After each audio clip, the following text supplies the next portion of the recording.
우리는 우리 저마다 성장 과정 속에서 파놓은 자기 구덩이가 있습니다. 이걸 보통 자기 함정이라고 얘기하는데, 내가 파놓은 구덩이에 내가 뭔가 앞으로 막 전진해 나가다가 앞으로 전진해 나가는 이것이 너무 힘들고 부담스러울 것 같으면 우리는 스스로의 굴을 만들어 버립니다. 그리고 그 속에 딱 들어갑니다. 그러면 앞으로 내 인생을 살아가는 동안 뭔가 앞에 큰 문제가 있든지 내가 해결해야 될 뭔가 과제가 딱 주어지면, 이것이 처음에는 재미있는 것 같으면 계속 전진해 가는데 들어가다 보면 이게 쉽지 않아요. 그러면 다시 나는 그곳으로 나 자신을 감추어 버립니다. 그래서 스스로의 생각과 스스로의 상황 속에 갇혀 버려요. 그리고 난 뒤에는 변명거리를 찾습니다. 자기를 합리화시킨다는 얘기죠. 자기를 합리화시키기 위해서는 이 실패, 이 아픔, 이 함정으로 들어왔던 그 이유를 누군가에게 전가해야만 됩니다.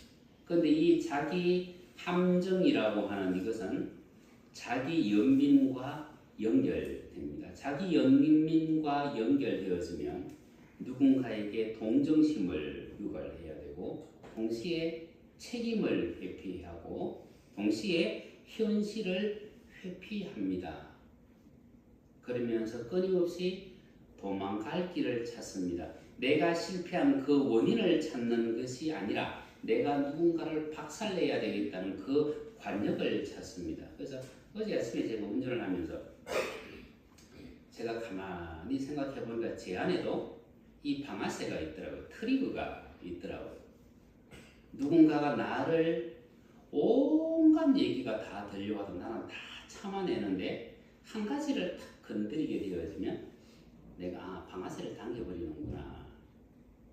그 고민에 탁 들어갔을 때 주님이 위로의 말씀을 주신 것이 오늘 제목 말씀이에요. 누구나 자기 함정은 다 있다. 여러분, 함정이 있으니 나는 그 함정에서 나오면 돼요. 그죠? 살아가면서 어떤 사람은 자기가 만든 그 함정에 함몰되고, 어떤 사람은 그 함정을 깨트리고 나옵니다. 그래서 신앙인도 예외는 아닙니다. 고집이 센 사람일수록 자기 함정에 함몰되기가 쉽습니다. 우리는 이렇게 생각을 합니다. 내가 믿음을 가지고 있어. 내가 믿음을 가지고 있으면 나의 모든 문제는 이미 해결되어서, 여러분, 믿음은 우리가 해야 될 어떤 역할을 배제시키는 것이 아니라 우리의 역할을 추가시킵니다. 추가시켜서 남들보다 더 부지런해야 되고, 남들보다 더 지혜로워야 되고, 남들보다 할 일이 더 많아집니다. 여러분, 한국 사람은 보통 배고픈 민족이라고 얘기합니다. 그래서 모든 것을 먹는 것으로 몰아갑니다. 내가 어떤 얘기를 했는데 상대방이 대꾸를 안 해. 그러면 무슨 얘기를 합니까? 야, 왜 씹냐? 나이도 먹는 것이에요. 욕도 먹는 것이에요. 내가 뭔가 깜빡 잊었어. 그것도 잊어 먹는 것이에요. 내가 축구를 하다가 한 골을 쳤어. 그러면 한 골 먹었다고 얘기를 합니다. 사업을 하다가 실패를 하면 뭐라 그래요? 사업을 말아먹었다 그래요.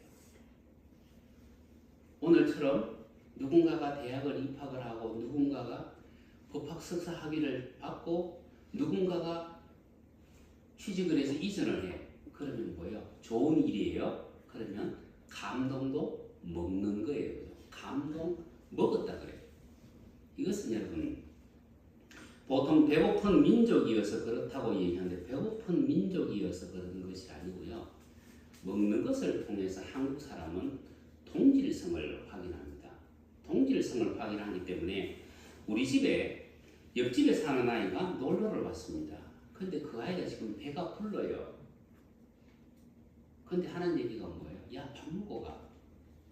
지금 배가 부르다고 얘기하는데도 밥을 먹고 가라고 얘기합니다. 그래서 먹는 것을 통해서 동질성을 확인하기 때문에 요즘은 더치페이가 거의 일상화되어 갑니다만은 불과 몇 년 전까지만 해도 터치페이를 하면 기분이 나빠. 왜요? 동질성을 깨뜨린다고 생각을 하기 때문에. 그래서 내 주머니에 내 카드에 한도가 있고 얼마 되지 않지만은 내가 카드를 긁어버려야 돼요. 왜냐하면 나는 어떤 역할을 했기 때문에 우리 이 모임을 하나로 만들었기 때문에 이게 동질성인데 성경도 이와 동일선상에서 얘기를 합니다. 사울이 전쟁에 나가서 승리를 했습니다. 백성들이 환호합니다. 사울의 눈앞에는 지금 무엇이 보이느냐 하면 환호하는 백성들이 보입니다. 그 백성들을 봤을 때 나는 지금 어떤 사람? 나는 왕이에요. 그런데 지금 내 곁에 없는 사무엘 생각하고 지금 내 눈에 보이지 않는 하나님을 생각하니까 나는 쫄병이에요. 하나님께서 사무엘에게 말씀하셨고 사무엘이 사울에게 말씀을 하셨습니다. 아말렉 족속을 진멸하라. 하나님과 사무엘과 자기를 생각하니까 나는 쫄다 보이고 눈앞에 보이는 백성들과 나를 생각하니까 나는 왕이에요. 나라고 하는 존재론의 관점에서 보느냐 아니면 직급에서 보느냐입니다. 그래서 오늘 여러분들이 읽은 본문 말씀 사무엘상 15장에 들어가서 보면 24절에서 얘기하죠. 사울이 사무엘에게 이르되 내가 범죄하였나이다. 내가 여호와의 명령과 당신의 말씀을 나는 어겼습니다. 그러면서 26절에 얘기하죠. 사무엘이 사울에게 이르되 나는 왕과 함께 돌아가지 아니하니 이는 왕이 여호와의 말씀을 버렸다. 사무엘의 말을 어기고 하나님의 말씀을 버린 그가 24절에서 한 일은 뭐냐면 내가 내 백성을 두려워하여 그들의 말을 청종하였습니다. 여러분 청종이라는 이 말 우리는 성경에서 흔히 듣는 말입니다. 그런데 청종이라는 이 말은 뭐냐면 순종과 복종을 포함한 행위예요. 그러면 백성들의 말을 뭐요? 그 말에 내가 순종하고 내가 복종했다는 얘기입니다. 나에게 명령을 주신 분에 대해서는 거절하고 하나님의 종이기를 거부하고 백성의 왕으로 그는 서기를 원했다는 얘기입니다. 이것이 사울의 함정입니다. 사울의 함정은 어디에 있느냐 하면 하나님께서 처음 사울을 왕으로 부르셨을 때에 그에게 기름 부으셨을 때에 사울은 이렇게 말합니다. 나는 우리 지파는 이스라엘 모든 지파 중에 가장 작은 지파이고 우리 가족은 그 베냐민 지파 중에서도 가장 미약한 가족입니다. 라고 얘기합니다.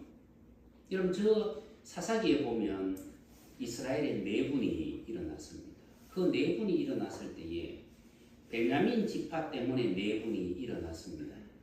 이스라엘 지파들이 모여서 베냐민 지파를 그냥 박살을 내버립니다. 베냐민 지파에 남은 남자의 숫자가 몇 명이냐 그러면 600명이 남았습니다. 엘리 시대를 거치고 사무엘 시대를 거치고 왕이 되었습니다. 여러분 600명이 두 사사 시대를 거치고 난 뒤에 왕이 되었을 때에 그 숫자가 얼마나 되었겠습니까? 그런데 당시 이스라엘 민족은 이미 60만 명이 가나안 땅에 들어왔습니다. 400년이라고 하는 시간이 지났습니다. 나라 전체 인구는 어마무시합니다. 그런데 내가 속해 있는 지파는 600명에서 다시 출발을 해야 됩니다. 불과 100년, 120년 뒤에 여러분 10만 명이 되겠습니까? 20만 명이 되었겠습니까? 숫자는 얼마 되지 않습니다. 그런데 내가 왕이에요. 그런데 이 백성들을 지금 전부 이끌어 나가야만 됩니다. 이 백성들이 있어야 내가 왕으로 있을 수 있고 나라를 유지할 수 있습니다. 그런데 오늘 여러분들이 읽었던 본문 바로 앞에 보면 15장 4절 말씀에 보니까 사울이 나팔을 딱 부니까 여러분 20만 명이 모여요. 그리고 장자의 후손 유다 지파가 10,000명이 모여요. 21만 명이 지금 내 앞에 있습니다. 내가 속해 있는 지파의 사람은 몇 명 되지도 않는데 내가 나팔을 부니까 21만 명이 모였습니다. 이 21만 명이 나는 너무나 소중하다는 얘기, 얼마나 뿌듯했겠습니까? 가장 작은 지파의 가장 작은 가족의 일원이 한 나라의 왕이 되어져서 21만 명을 모았고 그리고 전쟁에 승리를 했을 때 그는 백성들을 보았습니다. 어떤 백성요? 하나님의 말씀을 어기도록 하는 백성을 보았다는 이것이 사울의 함정이었습니다. 여러분, 우리가 잘 아는 엘리야가 갈멜산에서 승리했습니다. 너무나 멋진 승리였습니다. 그죠? 바알 선지자 450명과 대항해서 이긴 사람입니다. 그런데 그가 오늘 도망을 갑니다. 무엇 때문에 도망을 가느냐면 이세벨이 보낸 편지 한 장 때문에 도망을 갑니다. 왕상 19장 2절 말씀. 이세벨이 사자를 엘리야에게 보내어 내가 내일 이맘때에는 정녕 내 생명으로 저 사람 중 한 사람의 생명 갖게 하리라. 아니하면 신들이 내게 벌 위에 벌을 내림이 마땅하니라 한지라. 저가 이 형편을 보고 일어나 생명을 위하여 그냥 도망을 가버립니다. 여러분 여러분 이세벨의 영은 혼돈을 준다고 말씀드렸습니다. 이세벨의 영은 자신을 불신하게 만듭니다. 이세벨의 영은 두려움을 조장합니다. 이 설교를 제가 몇 번 했기 때문에 성경에 메모를 해놓으신 분들은 아마 지금 그 메모가 눈에 보일 것입니다. 내가 지치고 내가 힘들 때 여러분 갈멜산의 전쟁에서 그 승리를 했던 그 사람 그런데 지금 이세벨의 편지를 받는 그 순간에는 뭐예요? 자기 혼자라고 생각을 합니다. 그런데 함께 하셨던 하나님은 이 엘리야에게 무엇을 말씀하시느냐? 야야 내가 숨겨놓은 7,000명이 있다. 7,000명이 있다. 7,000명이 있다. 여러분 자기 함정에 빠진 사울은 눈앞에 보이는 백성만 봤습니다.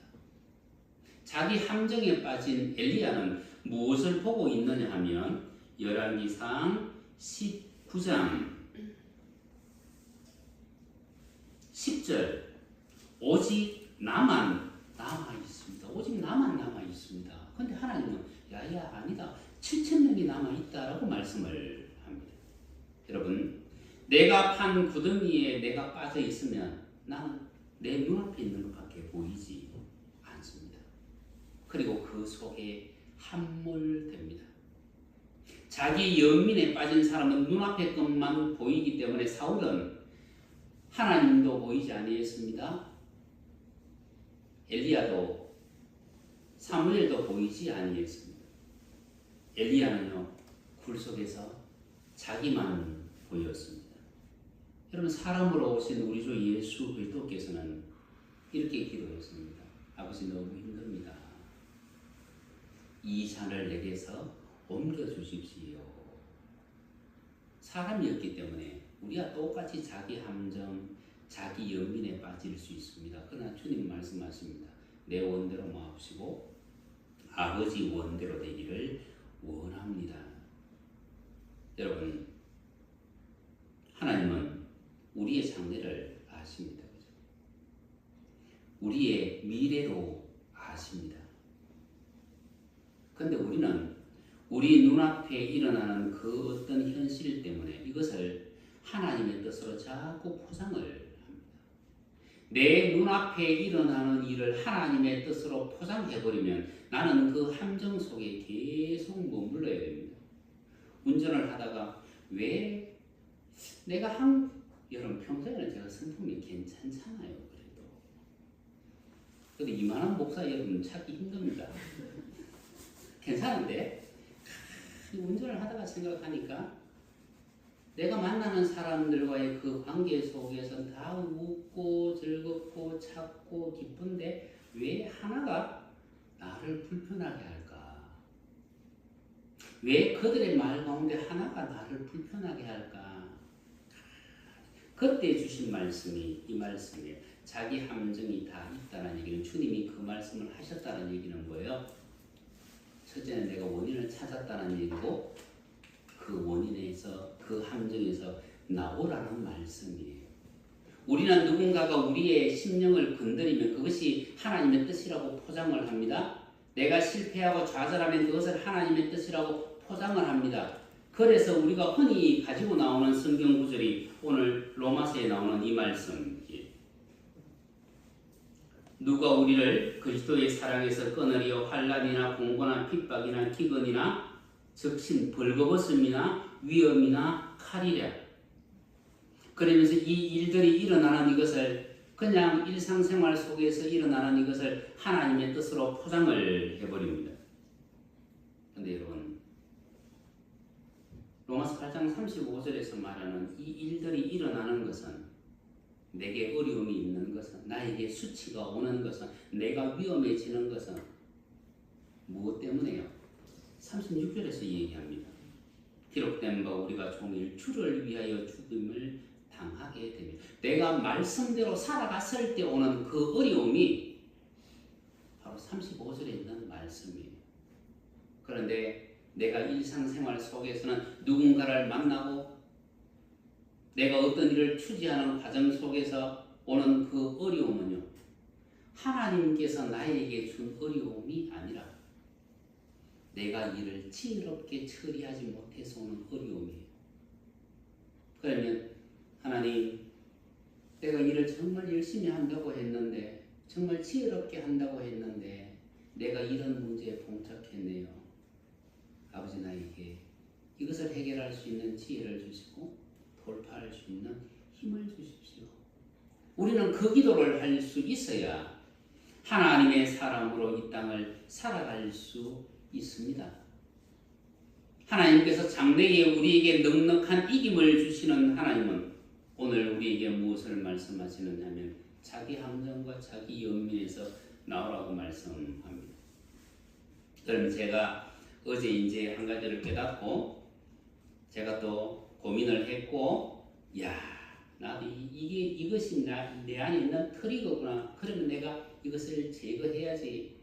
내가 이제 마음에 각오를 했고, 그리고 또 하나님 앞에 기도하면서 하나님, 내 안에 이런 문제가 있는데, 이런 방아쇠가 있는데, 이걸 내가 정말 한번 제거해 보겠습니다. 그리고 다시 마음 다짐을 하고, 그리고 일상생활을 하다 보면 어느 순간인가 똑같은 말, 똑같은 현상이 내게 딱 떨어졌을 때 내가 화를 안 내고 견뎌내면요, 나는 그 함정에서 나오는 거예요.